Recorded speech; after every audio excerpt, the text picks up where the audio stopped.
Last time on Sonic Colors. Okay, seriously? We need to find Eggman and figure out how catching these aliens fits into whatever heinous plan he's hatching. And wreck that plan, right? Yeah, that's pretty much how we spend our time. Release the big boy! At least I know he won't screw it up. When I was running around trashing robots, I saw a map that had a couple of interesting places. We'll go check them out. And maybe save some aliens.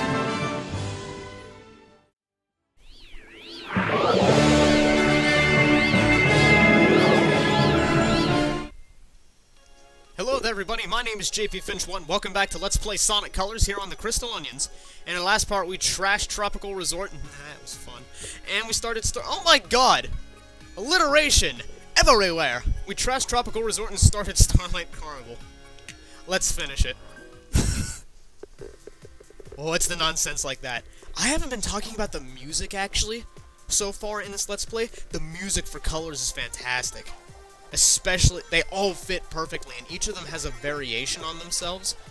Like this one, oh my god, I love Starlight Carnival Act 2. If I had to pick a favorite between, oh my god. Yes. Hold on. So that happened. Anyway, about the music, is all good. If I had to, I think I was talking about Tropical Resort when that happened. If I had to pick a favorite, oh my god, that didn't work.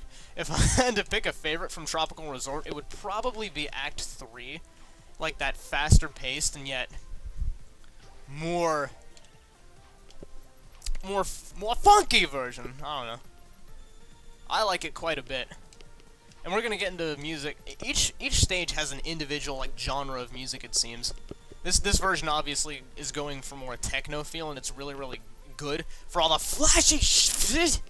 But you know, it ultimately leads up to opinion, and I am not one to talk about such a thing. Wait, that made absolutely no sense. Of course, I'm entitled to talk about an opinion. It's a fucking Let's Play. Anywho, red rings, they are good for you. Oh my god. Whoa, hello, secret compartment that I didn't know existed. How you doing today? In case you couldn't tell, Starlight Carnival gets a little happy with the cubes in this part. I don't think I mentioned this, but each blue coin cube that you pick up is worth, I think, 1,000 points? So if you want to try to rape your score a little bit, you can try that. So far for me, it hasn't particularly worked, but I think it's an okay strategy to think about. Something that I actually like that started in this game, it tells you how many points you need to get to the next rank. So it's like, okay, well, if I find a couple more blue coins, or if I use the wisp a few more times or something, you can actually strategize and figure out how you're going to finish the level. So I think that's kind of cool. Again, it's a small thing. It's like the bottomless pit revelation kind of thing, but it's still really a good idea. It's a very smooth idea. I like the different startup sequences, actually. Like, Sonic comes into the stage in various ways. You can tell that this game was more designed to just be like a game that you play for quick fun, which I think is perfectly fine. We haven't had a Sonic game like that in a long time. Up until this game, they've all been like really huge adventures. Like Unleashed before this was basically the pinnacle of Sonic adventures for me. Not adventures, silly wenches. I mean, like, when I say adventure, I mean story-wise and like what tone the game is trying to set. This game was obviously like I can't talk. This game was obviously meant to be like, yeah, it's a game. And that's absolutely fine with me, because Sonic is a game at its heart, and that's fine with me. But I always do like the more, like, what do you call it? Like, epic Sonic narratives. Like, Unleashed is one of my favorite Sonic games. And I think you understand why. Because I like all the big, flashy adventure stuff, and I just think Unleashed is really polished in general. But I'm gonna get to that when I get to it. For now, we're jumping around doing not red rings, but gold rings, the fancy gold rings. And this golden springboard, it's a little bit tricky to master, I must say. For what this springboard does is you just kind of hop along, and if you stomp on it, you'll go up higher. But it's on rails, so it'll go without you if you let it get too far ahead. So you see, it induces a challenge where you must stay up on the board whilst trying to obtain, oh my god, this red ring, right here. Woo! First try. I'm impressed. I'm gonna try to set a few challenges for myself and get as many red rings as I can the first time around. and just see how I do. There are some red rings that are evil that I'm going to point out that I'll go back and get later. And they're actually... There's one red ring where they do the old game design instead of going to the left in a game where every single level before that you've gone right. So it's kind of ridiculous. I like how that entire level kind of... That's another thing, is that some levels in this game actually, instead of focusing entirely on wisp power-ups, they actually focus on rings.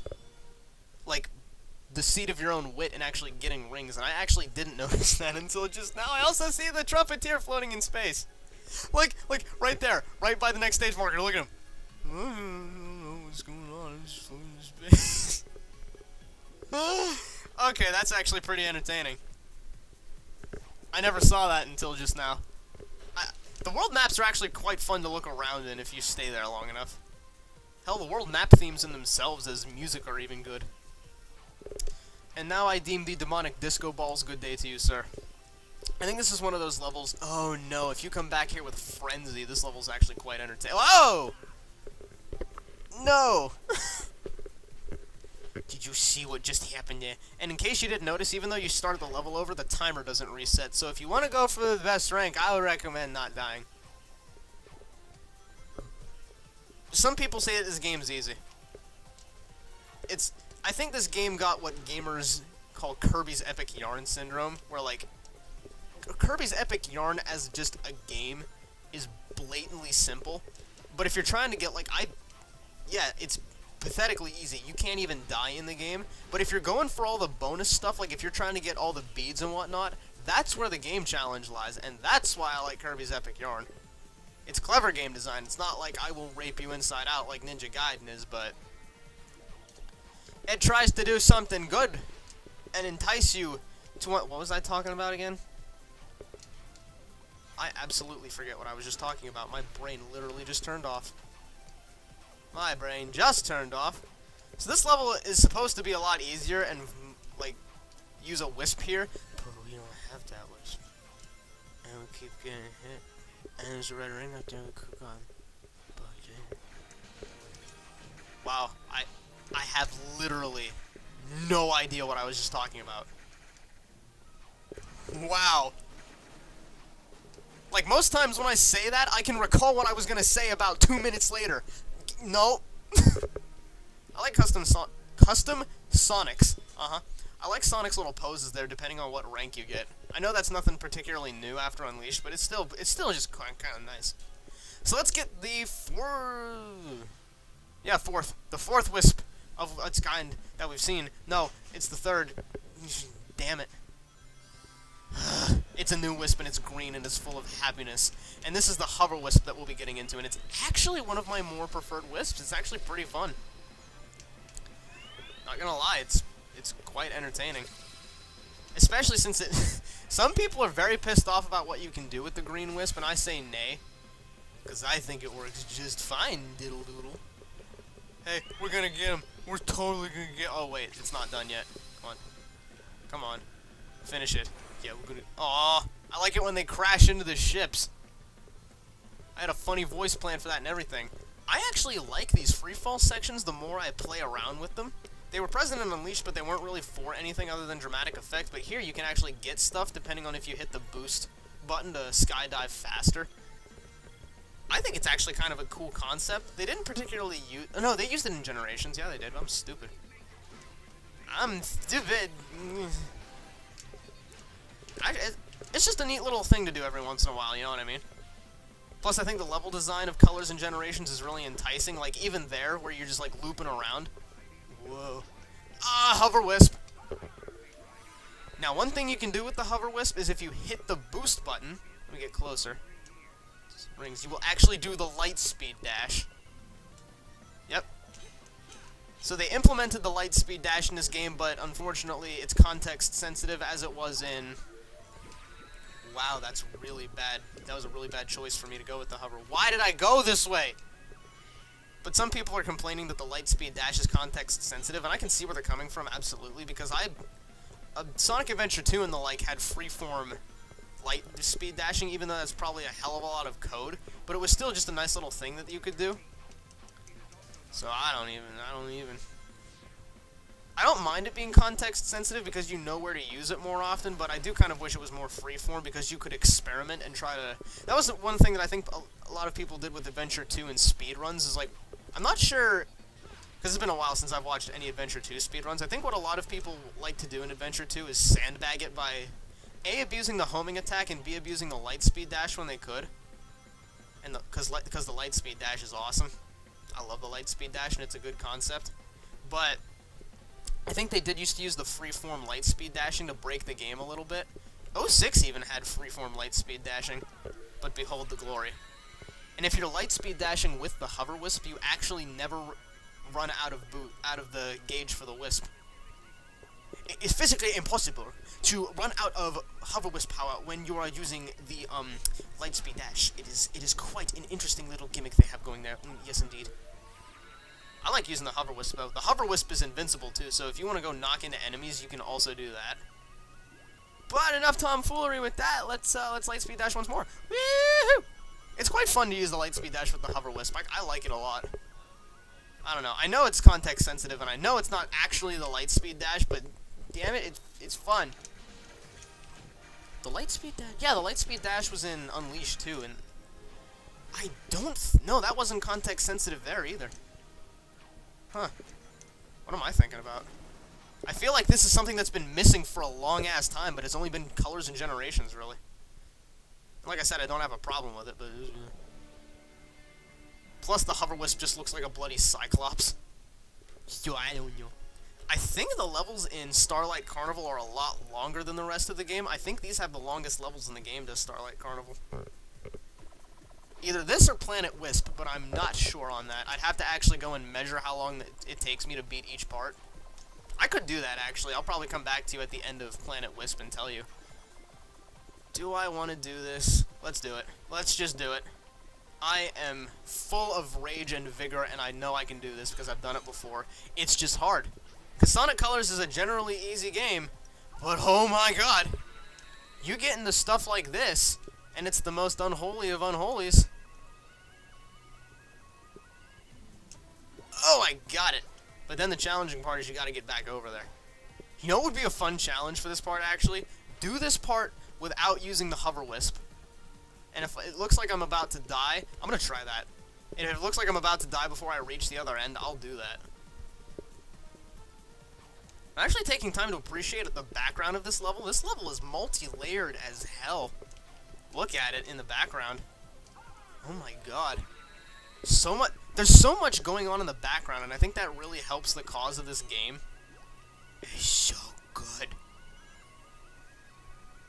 I mean, look at all the ships and whatnot going in the background. That's really, really nice. I'm sorry, that's just a little thing that I just noticed, and I had to be like, oh.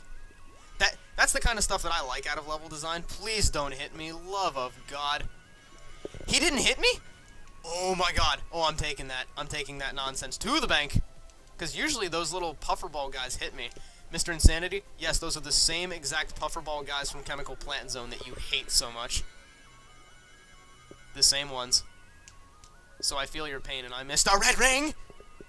Damn it! Can I still get up here and get the... Ooh, ooh, ooh. This is one thing that I give to Colors in favor of Colors is level design. A lot of the level design in Colors is geared towards you... Oh, damn it! A lot of the level design in Colors is geared more towards you having gaming skills rather than, like, flashiness just as a whole. And it calls upon a lot of... Whoa, that was terrible. And it calls upon a lot of old game design. Things like there where you have to get the collectibles while avoiding the spiky spikes of doom and death and sadness. So I think that's actually a pretty nice little touch that they included there. Is just the fact that they're calling back to a lot of game designs of Yonder. I don't know, it matters to me, at least. I've been able to pick up on it. Wait, time's up? What? Oh, I don't get a time bonus because I took too long on this level. Actually, I don't think I get any bonuses at all. No, I don't.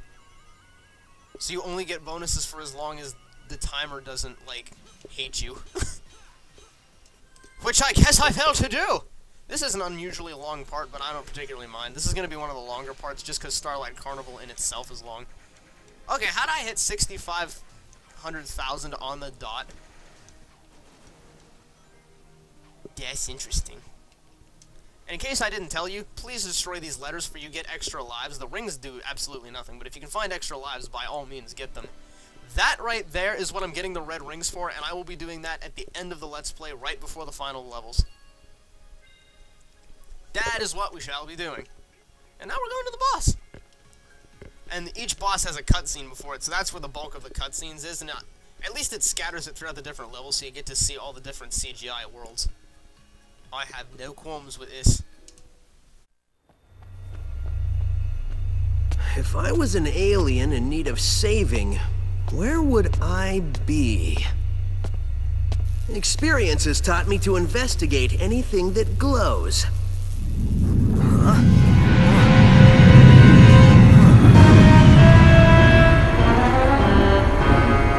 Experience has also taught me that the best way to solve problems is to kick robot butt. This is our caution to avoid feeding, petting, or saving any aliens. Excuse me, giant killer robot? You want to do this the hard way or the easy way?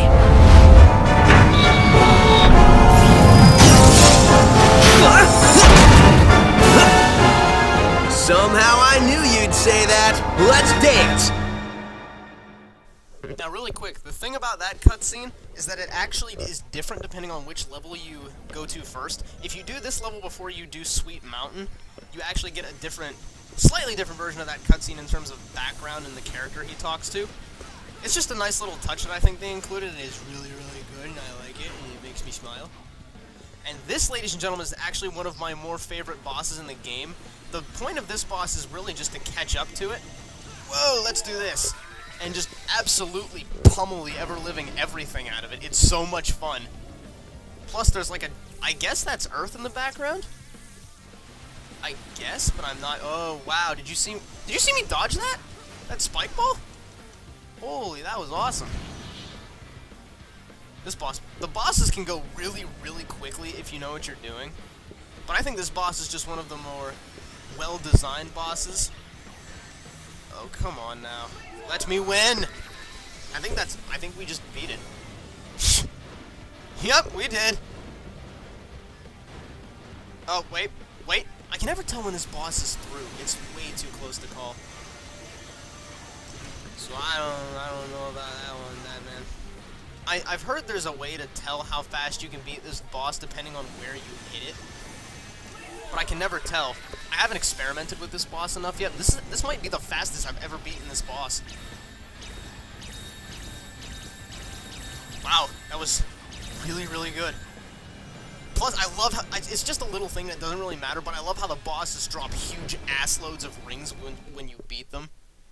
And it's meant to give you a little bit of a score boost, but I just think it's so enticing. Come on, S. Wow. Holy, I was not even close. 24,000, holy Jesus sauce. I actually want to experiment with the bosses a little bit more and see if I can S-rank them, just out of curiosity.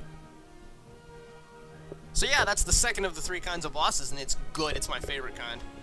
The next one is just ew, I don't like it. So let's be seeing the last cutscene.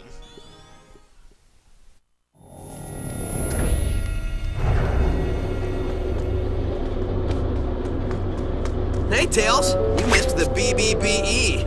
Huh? Best boss beating ever!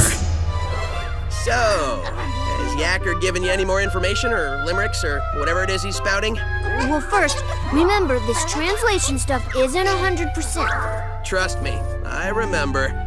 So anyway, these aliens are made up of a really powerful energy source called hyper-go-ons. It's inside of them. Like a battery? No. Well, sort of. It's their life source. You only got a taste of it. Look at what happened. Battery is sort of an understatement. Funny thing, it was first translating as horrible body odor. Anyway, it seems an evil man, and you might know him, who they call Baldy Nosehair. Baldy Nosehair? That's the best thing I've heard all day. I gotta remember that one. I know, I've already written it down. Anyway, he's draining them of their power, all their power, and using it for an evil aquatic mammal? An evil dolphin? No, a porpoise. Oh, an evil porpoise. That's good intel. Keep working on it. Hey, where are you going? To find Baldy McNosehair, of course. I'm totally calling him McNosehair. Ladies and gentlemen, that meme never, ever goes away. Ever. You will hear Baldy McNosehair until the day you stop beating your heart. So, that was Starlight Carnival. Overall, I really like Starlight Carnival, although it's not particularly my favorite. It's an average level at best. It's good, though. So, next time in Let's Play Sonic Colors, we will be progressing to Sweet Mountain. Oh, I love Sweet Mountain. Goodbye, everybody.